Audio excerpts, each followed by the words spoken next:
భారతదేశానికి సాంకేతిక విజ్ఞానాన్ని అందించి ప్రజలకు మెరుగైన పాలన అందించిన మహానుభావుడు మాజీ ప్రధాని రాజీవ్ గాంధీ అని ఎమ్మెల్సీ బస్వరాజ్ సారయ్య పేర్కొన్నారు. మాజీ ప్రధాని రాజీవ్ గాంధీ పుట్టినరోజు సందర్భంగా కాంగ్రెస్ పార్టీ నాయకులు జన్మదిన వేడుకలు ఘనంగా నిర్వహించారు.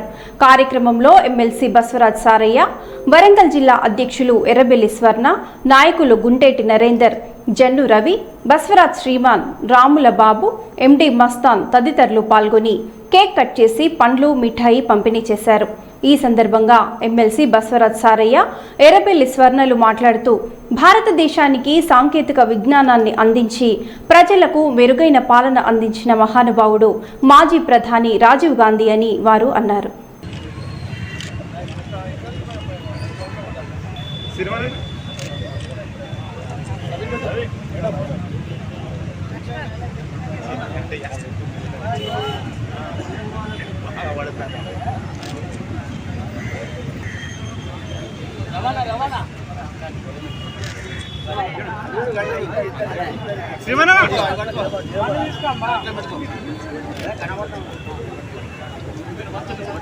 వరంగల్లో కూడా ఇవాళ ఒకటే రాజీవ్ గాంధీ గారు స్మరించుకోవడం.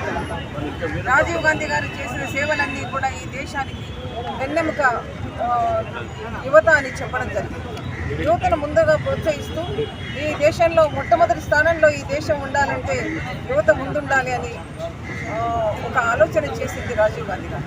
నిజంగా చూస్తే కాంగ్రెస్ పార్టీ త్యాగాల పార్టీ, ఎన్నో త్యాగాలు చేసి ఇవాళ ఈ దేశం కోసం ప్రాణాలు అర్పించిన ఎందరో మహానుభావులు ఉన్నారు. దాంట్లో ఇందిరాగాంధీ గారు కానివ్వండి, రాజీవ్ గాంధీ గారు కానివ్వండి, ప్రాణాలు అర్పించి ఈ దేశం కోసం త్యాగం చేసి అలాగే సోనియా గాంధీ గారు కూడా హిమాలయ పర్వతాల కన్నా కూడా ఎత్తుగా ఎదుగున్నారు. ఎందుకంటే 2 సార్లు కూడా ప్రధానమంత్రి పదవి వస్తే కూడా నాకు ఈ కుర్చీ కాదు కావాల్సింది, జనం గుండెల్లో చిరస్థాయిగా ఉండే కుర్చీ కావాలని ఆమె కోరుకు జరిగింది. రాహుల్ గాంధీ గారు కూడా ప్రధానమంత్రిగా కానీ మంత్రిగా నాకు అవసరం లేదు, ప్రజల మధ్యన ఉంటానను భారత్ జోడో యాత్ర ద్వారా ప్రజలందరినీ మమేకం చేస్తూ ఈ దేశం కోసం మనమందరం ఏకమై ఉందామని ఒక పిలుపునివ్వడం జరిగింది.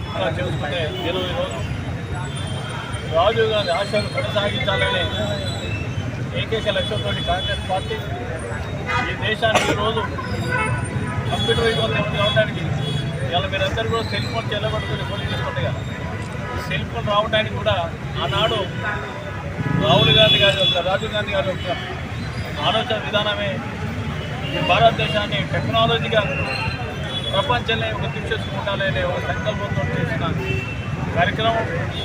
ఆనాడు కూడా ఎన్నో రాజకీయ పార్టీలు, అన్ని రాజకీయ పార్టీలు కూడా పొలిటికల్ పార్టీలు కూడా రాజీవ్ గాంధీ గారిని చాలా విమర్శించడం జరిగింది. ఏ రాజకీయ పార్టీ విమర్శించారో వారందరూ కూడా దేవుతో సెల్ ఫోను, సంఖ్యలో ల్యాప్టాప్ పట్టుకొని చెప్తున్న రోజు వచ్చింది.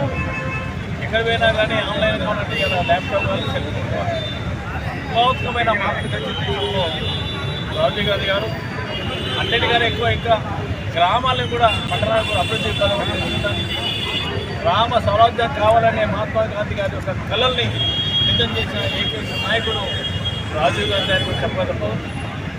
ఢిల్లీ నుంచి సరాసరి రాష్ట్రాలకు సంబంధం లేకుండా గ్రామ పంచాయతీకి, మున్సిపాలిటీకి మన నిధులు డైరెక్ట్ సమర్పించిన ఏకైక ప్రధానమంత్రి దేశానికి రాజీవ్ గాంధీ విషయాన్ని కూడా ఈరోజు అందరూ కూడా గుర్తించుకోవాలి. మరి ఈనాడు కూడా యువత కూడా